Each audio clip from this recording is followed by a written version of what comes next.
السلام علیکم، آپ دیکھ رہے ہیں Geo live H D T V اور میں ہوں سلیم طاہر۔ ایک نظر ڈالتے ہیں آج کی نیوز پر۔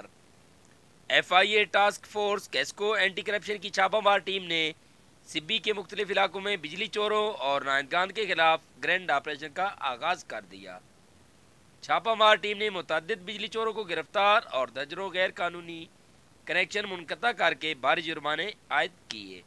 اس حوالے سے دیکھتے ہیں سبی سے عباس چشتی کی یہ report. F I A task force QESCO anti corruption کا سبی کے مختلف علاقوں میں بجلی چوروں اور نادہندگان کے خلاف گرینڈ آپریشن۔ چھاپہ مار ٹیم نے متعدد بجلی چوروں کو گرفتار اور درجنوں غیر قانونی کنیکشن منقطع کر کے بھاری جرمانے عائد کیے۔ Director anti corruption circle F I A Shakeel Ahmed Durrani کی ہدایات پر deputy director F I A anti corruption Nadeem Ahmed Khan کی سرپرستی میں F I A QESCO task force کے انچارج ظاہر خان نے چھاپہ مار ٹیم کے ہمراہ لیاقت بازار، جناح روڈ، چاکر روڈ، مسجد روڈ سمیت سبی کے مختلف علاقوں میں بجلی چوری کی روک تھام اور بقایا جات کی وصولی کے لیے گرینڈ آپریشن کیا۔ آپریشن کے دوران متعدد چوروں کو گرفتار کر کے بھاری جرمانے عائد کیے، جبکہ دوران آپریشن متعدد کنیکشن منقطع کر دیے۔ اس موقع پر میڈیا سے بات چیت کرتے ہوئے F I A task force کے انچارج ظاہر خان نے کہا کہ صارفین کے ذمہ بلوں کی مد میں واجب الادا رقم کی بروقت ادائیگی صارفین کی ذمہ داری اولین ہے، جسے ہر حال میں پورا کیا جانا چاہیے۔ انہوں نے کہا کہ صارفین بجلی کو چاہیے کہ وہ اپنی ذمہ داری پوری کرتے ہوئے بجلی کا جائز اور ضرورت کے مطابق استعمال کریں اور اپنے ذمہ واجب الادا بلوں کی بروقت ادائیگی کو اپنی پہلی فرصت میں یقینی بنائیں، تاکہ انہیں بجلی کی عارضی یا مستقل سپلائی کی بندش کی زحمت نہ اٹھانا پڑے۔ کیمرہ ٹیم کے ساتھ عباس چشتی، جیو لاوا ٹی وی سے